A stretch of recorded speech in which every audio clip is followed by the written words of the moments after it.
From age 17 to 70, I was married to my dear sweet Roger.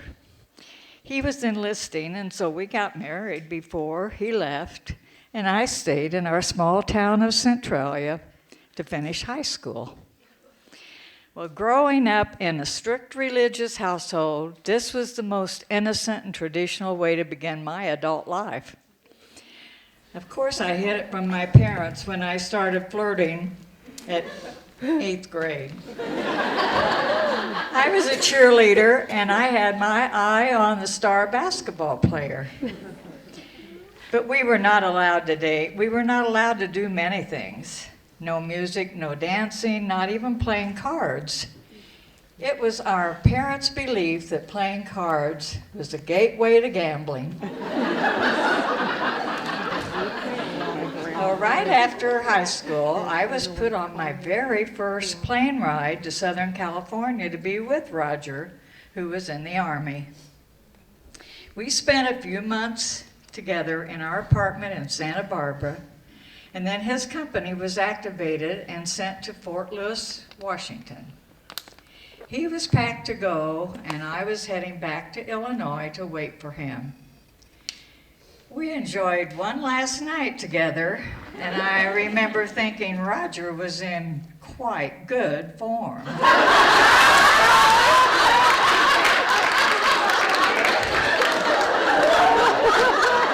Before we realized we were experiencing our first earthquake.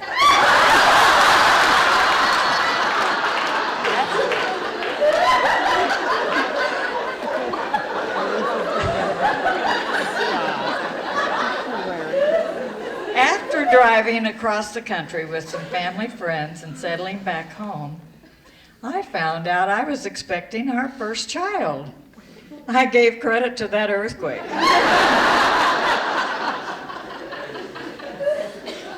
I started working right away to save money for our new home, and so Roger could go back to school.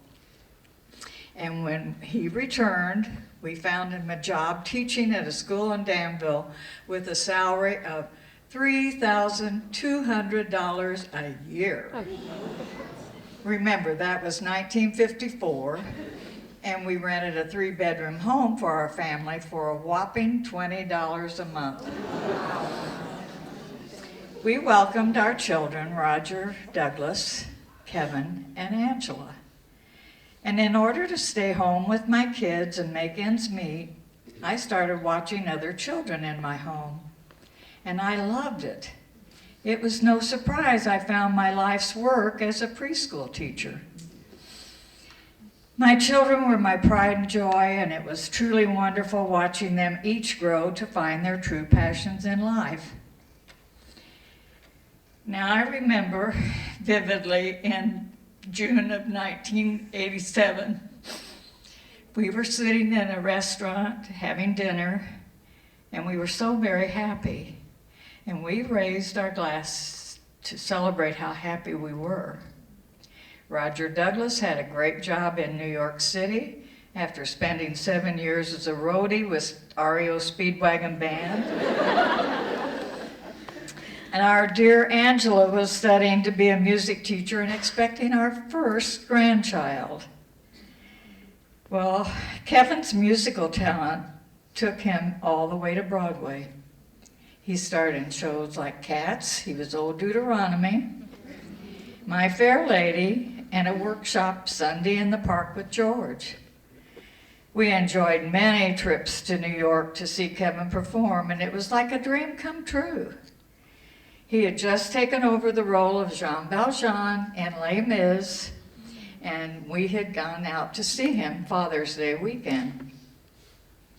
But at the high point of his career, at the age of 31, he died suddenly from a bad reaction to cocaine. And this became the most devastating period of my time. Nothing can prepare you for losing a child. I leaned on my other 2 children and my husband, Roger, and he gave me the strength to keep going. So in Kevin's honor, we started a scholarship program for students at Urbana High School who wanted to study theater and music. We preached about the dangers of drug use, and we shared Kevin's story to inspire young people to just say no. We tried to use our tragedy to make a difference in our community. I did eventually retire from teaching. Then I went back.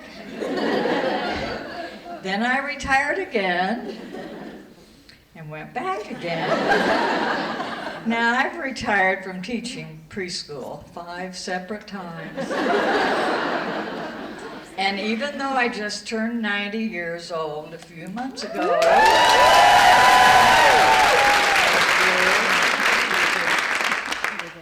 I still teach a regular class through the Urbana Park District to children called Cooking Up a Story. We read stories and cook recipes related to the stories, and the children and I have a blast.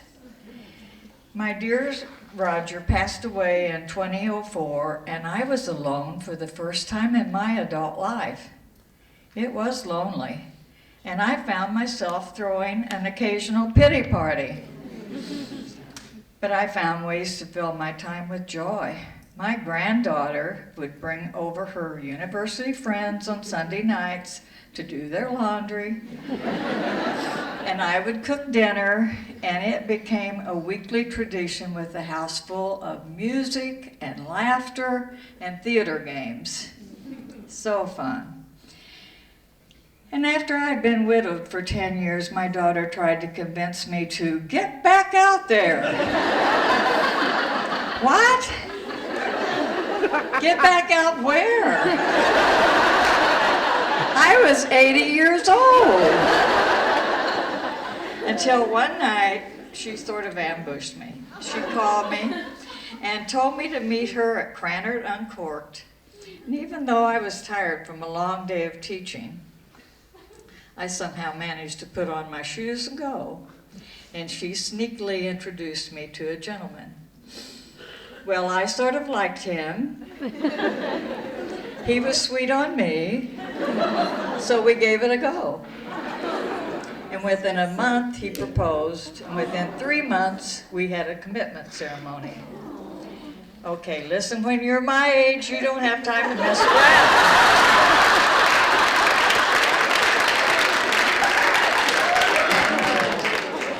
Well, maybe we did move a little too fast, because I missed some signs along the way, and we've decided to part as friends. And now you can find me most days in my kitchen baking famous Mrs. Marcum's mini muffins, or volunteering at our thrift shop, Twice is Nice. It's associated with my church. We raise money for local community organizations. And every summer, I travel to Wisconsin, where I get to teach my Cooking Up a Story class to children where my daughter runs community programming. I don't see myself slowing down anytime soon.